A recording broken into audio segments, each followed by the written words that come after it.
After Busan Ro, this zombie film is the most successful in Korea. It's one of the few zombie films from recent years that is worth watching. The Cursed is the name of the movie, which debuted in 2021.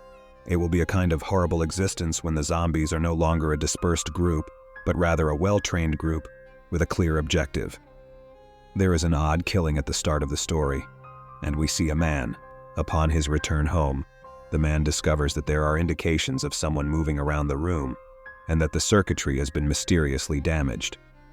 The man believed there was a burglar in the house, but as he approached the window to investigate, a shadowy figure materialized behind him. The man turned around and struck the unidentified man behind him after realizing something was off, but he did not feel any pain. The mysterious man counterattacked right away, showing great agility and power to quickly and easily subdue the man. The man was immediately bit on the neck by him. The man who was bit died instantly, his body exploding into vile pus bags as he fell to the ground. However, the enigmatic man stayed. His body started to decay and eventually turned into a rotting corpse. The police looked into the scene after receiving a report shortly afterwards.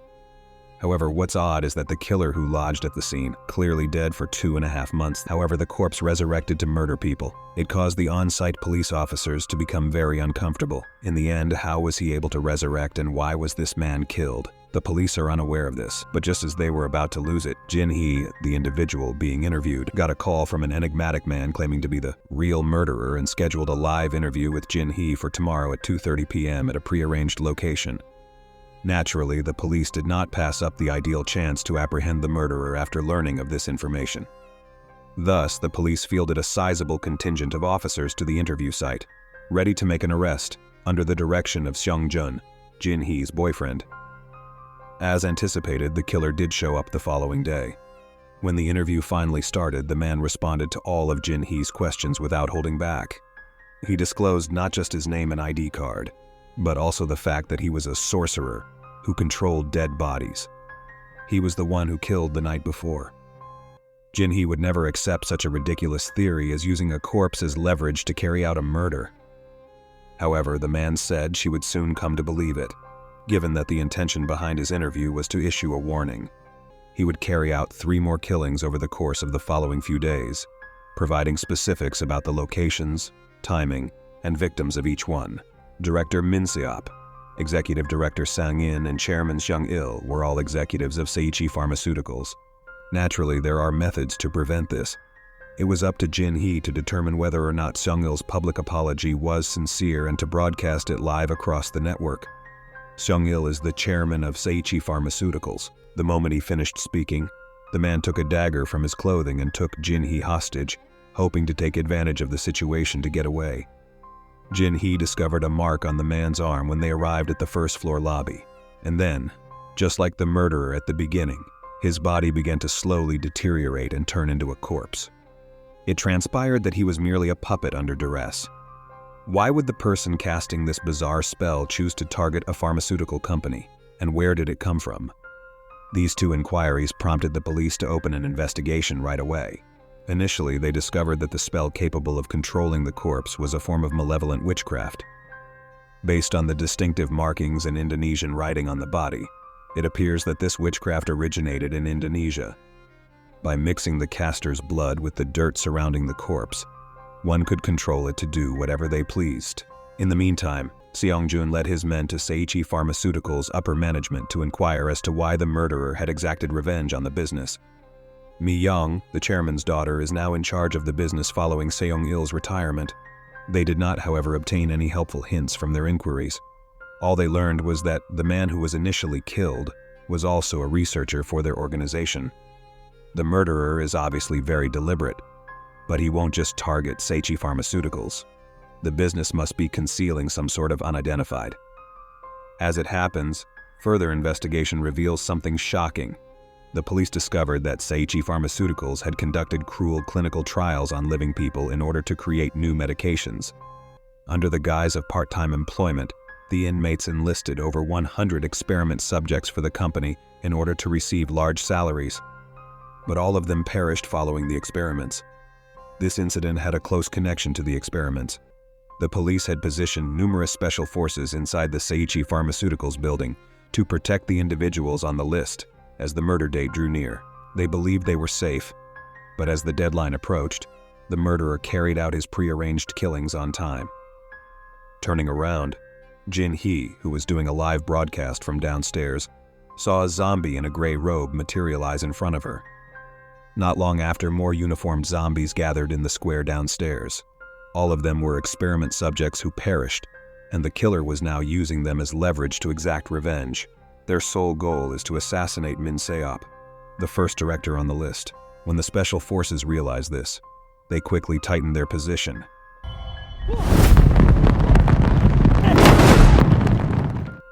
The zombie army started to move as soon as the mark showed up on their arms. In an instant, they breached the defenses and surged into the building like a tidal wave because they were nimble and targeted, ignoring both military personnel and civilians. This scene instantly made the Min Seop upstairs terrified, and the armed forces had to shoot to put an end to it. However, it did not help at all that these zombies were being shot at. They stumbled and instantly got back up, breaching the final barrier and sprinting in the direction of the stairs. The only thing the police could do was try to stop the zombies by turning off the building's lights and escorting Min Seop out of the structure via the escape elevator. However, the zombies were in front of them the moment the elevator doors closed. You are aware that the building is a few dozen stories away. This speed is simply incredible. But as soon as the zombies saw Min Seop walking away, they came to a complete stop, since they can get downstairs more quickly and directly. Watch the zombies as they jump one after the other. They were unharmed by the massive impact and quickly stood back up. A few executives had just arrived at the underground parking lot under police escort. The undead bolted from the staircase. Jin Hee hit a zombie just in time to give them an opportunity to flee at the crucial moment. They were surprised to learn that these zombies could drive, though. Numerous zombies departed from the roadside taxi and quickly pursued the path to reunite. Thus started a furious pursuit between the two groups on the motorway. To try and stop them, the zombies committed suicide with their undead bodies. Despite Seong-jun's excellent driving skills saving it, the zombies used encirclement tactics to block Seong-jun's car in the middle of the tunnel after it entered. Then a zombie got out of the taxi and began to attack their vehicle. The zombies' vicious assault soon caused the windshield to shatter. A few of the zombies seized the chance to smash the window and get inside. Seong-jun hurried to fire, but they were unable to ignore it.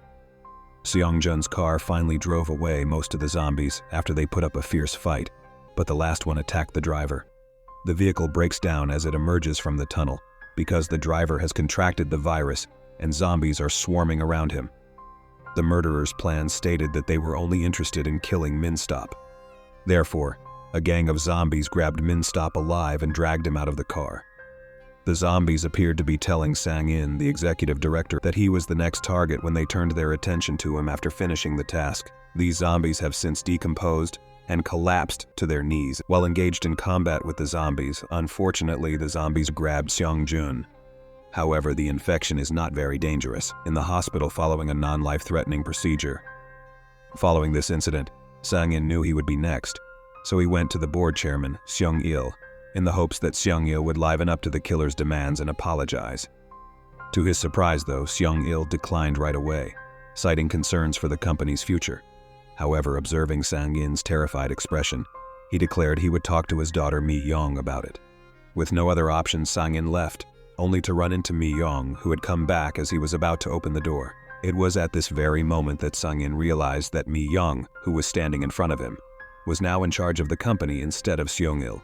Mi-yong also intended to profit financially from the clinical experiment. Mi-yong is quite complicated, and the police side located the prisoner once more in their search for the real killer. This time, the inmate offered a fresh tip. He claimed that soon after the subjects passed away, an old man from Indonesia came up to him and informed him that his daughter had vanished from Seichi Pharmaceuticals after working there on a part-time basis. However, since the prisoner's sole duty is to recruit new members of the company, it's unclear what specifically happened to him. Thus, the prisoner provided him with his contact at Seichi Pharmaceuticals' phone number. Subsequently, the contact individual vanished along with the 100 bodies. As per the findings of the inquiry, the prisoner stated to the person in contact, "Is the conversation with the living dead?" It seems that the elderly Indonesian man is the true offender. Just to locate him to put an end to everything. Meanwhile, Sang-in, near death, unexpectedly discovered them, and fearing for his own life, revealed what he knew. It turns out that the purpose of the human experiment was, quite unexpectedly, to investigate a biochemical weapon capable of killing people, rather than to develop a new medication to save lives. Presently, Sang-in seems to be less concerned. He turned over the experimenters' list in the hopes that the police would put an end to it quickly. Not long after Sang-in departed, Jin Hee had an epiphany about an issue. Due to the fact that this evil spell needs dirt from the grave, these experimenters passed away at the former Seichi Institute. Thus, the elderly Indonesian man had to have been present. With this in mind, the group started out. Additionally, the institute has been abandoned for a long time due to the experiment's accident. They searched carefully and discovered a haunting scene in a room. Massive patterns that appeared extremely ominous covered the room's walls. Is there a connection between this pattern and corpse manipulation? The two men heard a strange noise just as they were starting to wonder. They raced to locate the noise. However, as they strolled, Jin Hee became aware that something was off in their wake. But the story didn't end there. More zombies came after. The two of them fled, but the zombies were too quick, and the one that caught up to Young-soo knocked him out. Jin Hee also felt a grasp on his neck from the zombie. Just when things were getting bad, someone ran to save Jin Hee. It turns out to be Jin Hee's sister, who is also a spellcaster, just like the older man from Indonesia. It turns out that Jin traveled to Japan in search of a means to free herself from the evil spirits that had once plagued her. Who knows? She spent 2.5 years dancing in Japan, but nothing helped, so she traveled all the way to a temple in China. A more experienced monk gave her instructions, and even though she was unable to break the spell, she managed to control the evil spirits that were controlling it. She unintentionally turned into a spellcaster in this way. She intervened to save his sister after smelling danger. Jin simply put both hands on the zombie's cheeks, and as a result, the zombie's body started to contort, and eventually did so into a twist. The three of them bolted, realizing that the other zombies were pursuing them. They hid in a lab until the zombies could find them. Jin calmly pulled out a special brush and quickly sketched a pattern on the ground. She pressed the ground with her bleeding fingers, and a wall of invisibility slowly materialized. However, Young-soo was too busy fighting off the zombies to enter. He had to hide under the table because he could see that the zombies were going to break through the door. When the zombies enter, they don't find the two sisters, but they do find Young-soo because she is hiding under the table. So Jin must go outside in order to save him. After eliminating a few zombies, she quickly vanished into the wind despite her great power. Young-soo tries to assist but is rejected. However, Jin Hee arrived in time to assist and managed to take down the zombie. Jin finished the last zombie by using the same technique after seizing the chance to touch its cheek. It was already the following day when the three of them broke out of the institute. To their surprise, though, Sang-in, who was under a lot of stress, opted to end his life. Jung-il, meanwhile, also consented to issue a public apology, but it was brief and abrupt, lacking in any real regret. This will only exacerbate the murderer's rage rather than put an end to the killing. In the meantime, the police station captain eventually located the Indonesian old man's daughter after looking through the list of experimenters. He forwarded the information to Jin Hee right away. The girl was Jin Hee's assistant, so when she saw the message, it shook her, who had been the girl's assistant at the company and been manipulating her just a few days prior by the older Indonesian man. It turns out that Jin Hee had interviewed, however, with Jin's assistance, the police who stayed at the institute and looked for her, managed to locate the elder man's hideout. After removing his disguise, the older man asks his daughter direct questions about Jin Hee. Observing Jung-il's phony banter on stage, the older man became enraged. The studio's lights flickered on and off. His daughter's body moved in Jung-il's direction. The older man was insane and determined to exact his revenge on Jung-il, even if the others tried to stop him. While running, Jung-il and Mi-yeong encountered resistance. Her body started to rot as she slowly extended her hand. Conversely, it transpired that Jin broke the elder man's spell at a crucial juncture, enabling Jung-il to make his escape. Right now, the elderly Indonesian man wept a dejected tear, not anticipating that ultimately, in addition to failing to murder his adversary directly, to receive even the most basic apology for his daughter's untimely death. But it didn't stop there. The catalyst for the entire situation, Mi-yeong, entered the room where her father was hiding. Seung-il never would have thought that he had avoided his enemy's retaliation, but not the poisonous hand of his own daughter. Mi-young uses toilet paper to remove a finger from the girl in order to eliminate all witnesses.